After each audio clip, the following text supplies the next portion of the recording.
heureuse de vous avoir avec nous dans cette édition de Gatingo sur Tout TV Africa. La fin de la présence militaire de la France au Sahel semble imminente. Le Tchad, considéré comme le dernier bastion français dans la région, a mis à son tour un terme à son accord militaire avec la France, signé le 5 septembre 2019.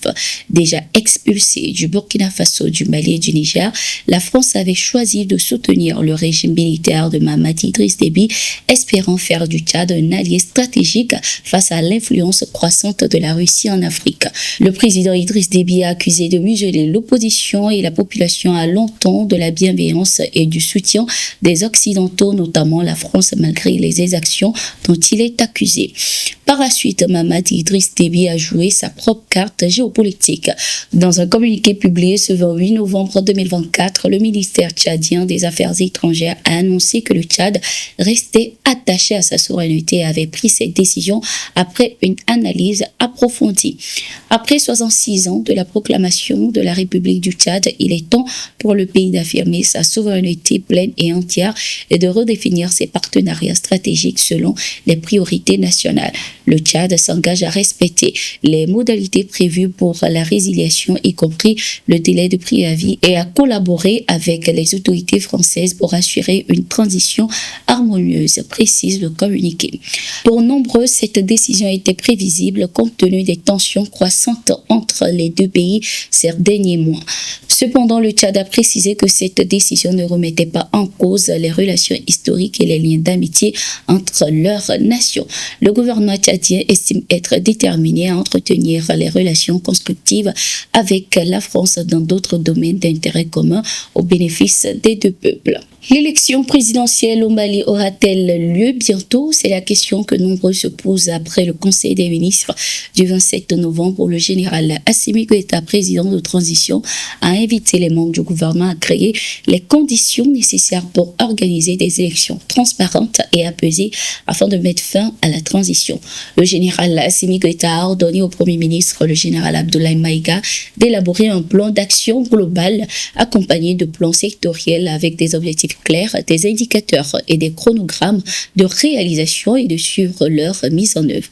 Pour l'heure, aucune date n'a été fixée pour la tenue de ces élections. Cette nouvelle instruction du président du Mali survient quelques jours après que l'ex-premier ministre Choguel Koukala Maïga ait accusé les autorités de transition, ce qui a conduit à son remplacement.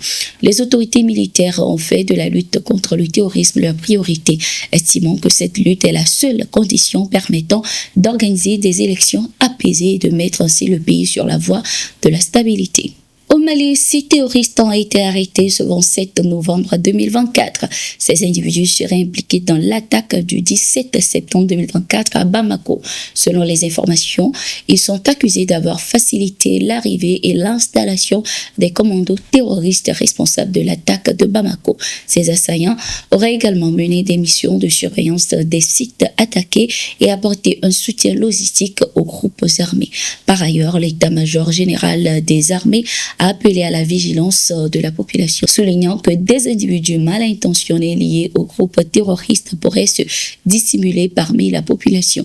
L'armée a par la même occasion salué cette nouvelle victoire et réaffirmé sa détermination à poursuivre la traque des terroristes jusqu'à leur dernier retranchement. Rappelons que le 17 septembre 2024, tôt le matin, les terroristes ont attaqué simultanément 2 sites symboliques.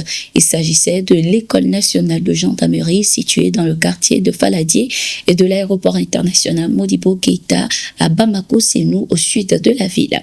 La riposte vigoureuse des forces armées maliennes a permis de neutraliser plusieurs assaillants et d'en capturer d'autres. C'est désormais officiel, le Conseil constitutionnel a confirmé la victoire du parti PASTEF lors des élections législatives du 17 novembre 2024. Selon le Conseil constitutionnel, aucune contestation n'a été enregistrée après la publication des résultats provisoires par la Commission nationale de recensement des votes siégeant à la Cour d'appel de Dakar. Le parti d'Ousmane Sonko a remporté la majorité des sièges à l'Assemblée nationale, obtenant ainsi 130 sièges sur 165. Cette victoire permet ainsi la mise en œuvre prochaine du programme de campagne du PASTEF.